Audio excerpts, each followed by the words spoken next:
Lecture second. Last lecture में हमने introduction of cascading style sheet की थी।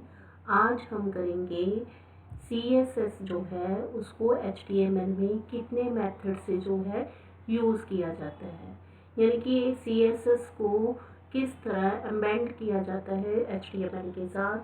तो हमारे पास CSS के जो है इंक्लूड करने के लिए HTML में इंक्लूड करने के लिए हमारे पास 3 मेथड्स हैं।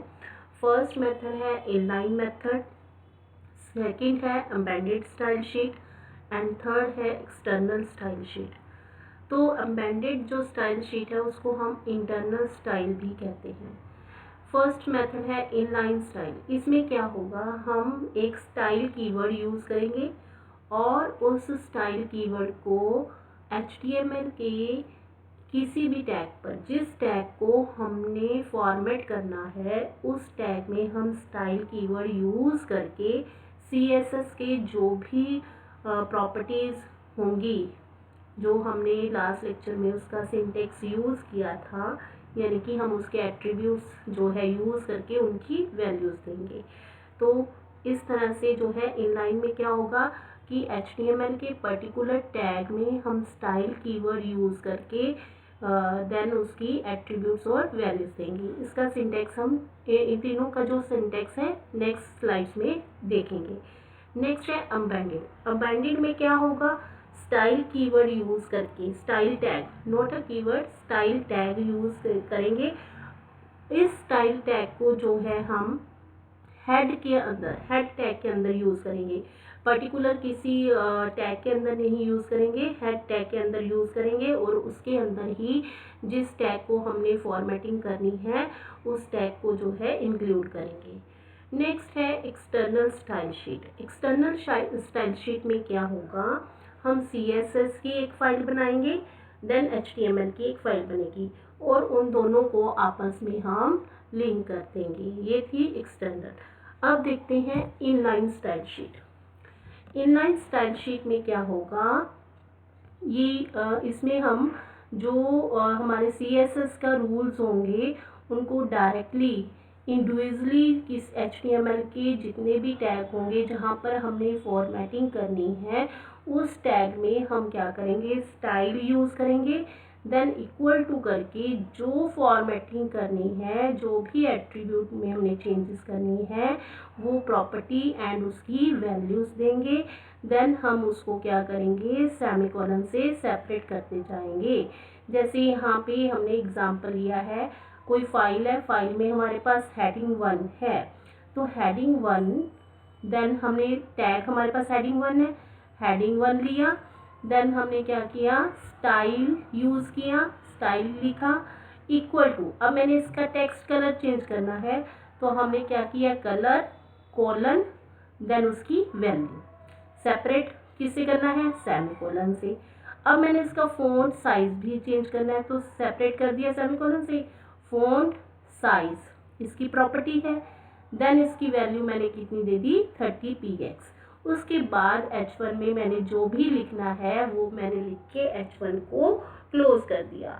ये था हमारा इनलाइन स्टाइल। सेम मेरे HTML फाइल में कोई पैराग्राफ टैग है, अब मैंने पैराग्राफ में फॉर्मेटिंग करनी है तो उसमें भी मैंने क्या किया, पहले स्टाइल लिखा, then equal to, inverted comma, उसकी प्रॉपर्टी, यानी कि इसका भी टेक्स्ट कलर चेंज करना है तो colour colon then value, then मैंने क्या किया, सेमीकोलन।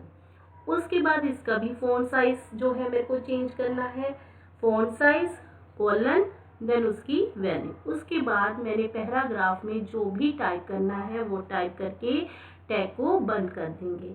तो ये था इनलाइन स्टाइल। इनलाइन स्टाइल में क्या होगा, हम HTML के इंडिविजुअल टैग में स्टाइल टाइप करके उसके बाद हम क्या करेंगे, CSS का जो सिंटेक्स है उसको यूज़ करेंगे, कौन सा, प्रॉपर्टी और वैल्यूज़। नेक्स्ट है हमारा embedded style sheet. Embedded style sheet को हम इंटरनल स्टाइल शीट भी कहते हैं। और ये क्या है, एक कब कैसे यूज़ होती है, इसमें क्या होगा, हम हेड टैग, जो हमारा HTML में हेड टैग होगा, उस हेड टैग में हम स्टाइल टैग यूज़ करके, पहले हम स्टाइल टैग यूज़ करेंगे, उस स्टाइल टैग के अंदर हम CSS के जो रूल्स हैं, जिस भी टैग को हमने प्रॉपर्टी पे इफ़ेक्ट देना है, उस टैग का नाम लिखेंगे, देन उसका CSS का रूल यूज़ करेंगे। उसके बाद हम क्या करेंगे, स्टाइल को क्लोज करके हेड क्लोज कर देंगे। अब इसका भी एग्जांपल देखते हैं। जैसे अब ये हमारे पास एक HTML का पेज है, उसमें मेरे पास हेड टैग और पैराग्राफ टैग है। अब मैंने इसकी हेड टैग में भी चेंजेस सिर्फ पैराग्राफ में जो चेंजेस करनी है और बॉडी में चेंजेस करनी है, हेडिंग में चेंजेस नहीं करनी है। तो इसके लिए मैंने क्या किया, इंटरनल CSS यूज़ किया। इंटरनल CSS में हम हेड टैग में क्या है, स्टाइल यूज़ करेंगे। यहाँ पे मैंने स्टाइल टैग लिया हेड टैग के अंदर, देन मैंने किस में फॉर्मेटिंग करनी है, बॉडी में। तो body tag, curly braces, background colour, मैंने बॉडी का बैकग्राउंड कलर चेंज करना है, तो इसकी प्रॉपर्टी दी, देन उसकी वैल्यू दे दी कॉलन लगा के। उसके बाद सेमी कोलन, इसको ब्रैकेट को क्लोज कर दिया। देन पैराग्राफ में चेंजेस करनी है, फिर उसके लिए सेम कर्ली ब्रेसेस, देन उसकी प्रॉपर्टी कॉलन, देन उसकी value semi colon, braces close, style tag को भी क्लोज कर दिया, हेड टैग को भी क्लोज कर दिया। उसके बाद हमारा HTML का पेज जो भी हमने टैग यूज़ करने हैं, देन बंद क्लोज कर देंगे। तो ये था हमारा इंटरनल जो है CSS का, जिसको हम एम्बेडेड भी कहते हैं। इस तरह से जो है हम इंटरनल भी यूज़ कर सकते हैं। लास्ट टैग जो है external style sheet. External style sheet में क्या होता है, जब हमारी वेबसाइट्स बनती हैं, वेबसाइट क्या होती है, collection of web pages, more pages. जब हमारे पास बहुत सारे पेजेस होते हैं, तब हम इनलाइन या इंटरनल जो है CS यूज़ नहीं करते, क्योंकि कॉम्प्लिकेटेड हो जाता है। इसके लिए हम एक्सटर्नल स्टाइल शीट यूज़ करते हैं। एक्सटर्नल मतलब क्या होगा, सपोज मेरे पास 100 पेजेस हैं, तो उनकी फॉर्मेटिंग करने के लिए मैं एक सिंगल क्या है, CSS की फाइल बनाऊंगी, एक CSS की फाइल बनाऊंगी, और 100 जो वेब पेजेस हैं उनमें जो चेंजेस करनी है, वो सारे रूल्स एक सिंगल फाइल में जो है सेट कर दिए जाएंगे। तो उसमें क्या करना है, उसके बाद उस CSS फाइल को उन 100 पेजेस के साथ जो है लिंक कर दिया जाएगा। लिंक करने के बाद अगर उसके बाद हमने कोई चेंजेस करनी है, तो सिर्फ चेंजेस कहाँ होंगी, CSS फाइल में ही जो है चेंजेस होंगी, उन 100 पेजेस में चेंजेस नहीं होंगी। और जो हम CSS की फाइल बनाएंगे उसको हम .css के लिए से सेव करेंगे, जो इसका एक्सटेंशन क्या होगा, .css। जैसे मैंने अपनी फाइल बनाई है तो style.css दिया।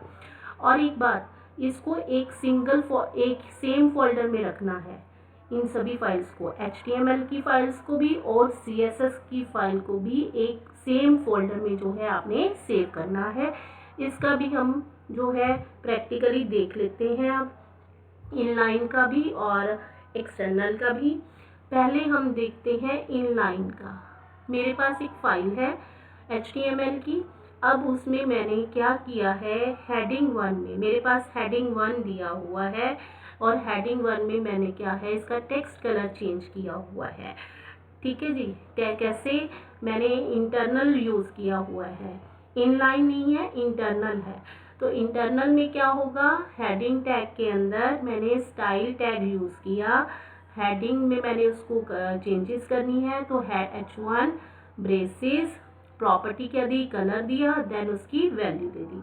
अब हम इसकी जो है आउटपुट देखते हैं CS, तो ये इसकी आउटपुट है।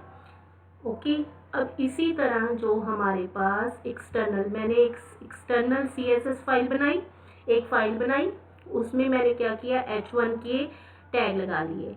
H1 में मैंने टेक्स्ट कलर चेंज करना है, उसका फ़ॉन्ट साइज चेंज करना है, बैकग्राउंड कलर चेंज करना है। ये तो हो गया हेडिंग 1।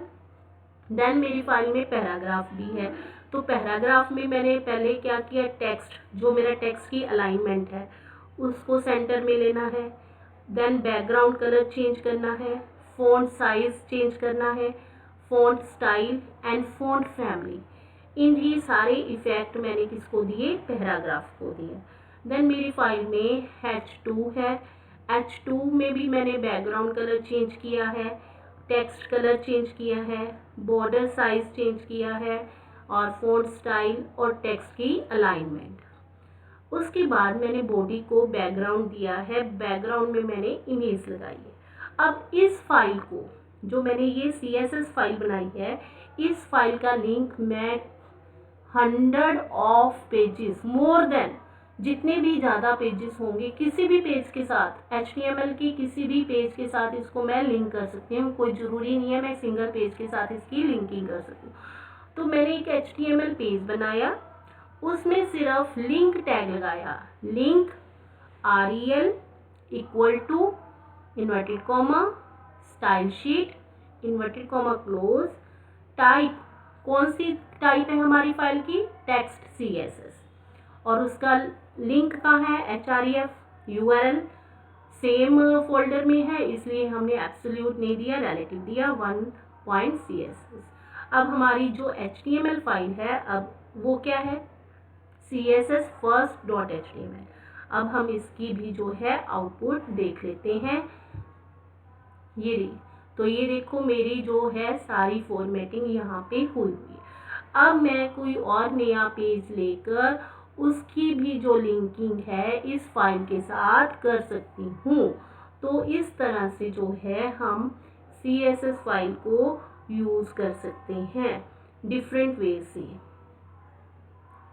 इस तरह से जो है हम CSS फाइल को यूज़ करते हैं। 3 वेज है हमारे पास, इंटरनल, हमारे पास है इनलाइन, इंटरनल एंड एक्सटर्नल।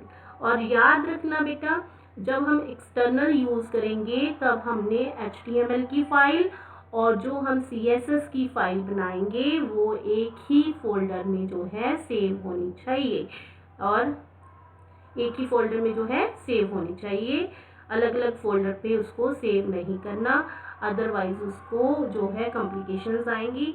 आपको जो है एब्सोल्यूट URL देना पड़ेगा, मे बी रन भी ना हो, ठीक है। तो इसको सेम जो है फोल्डर में रन करना है। तो ये था हमारा different ways of CSS files with HTML। Thanks.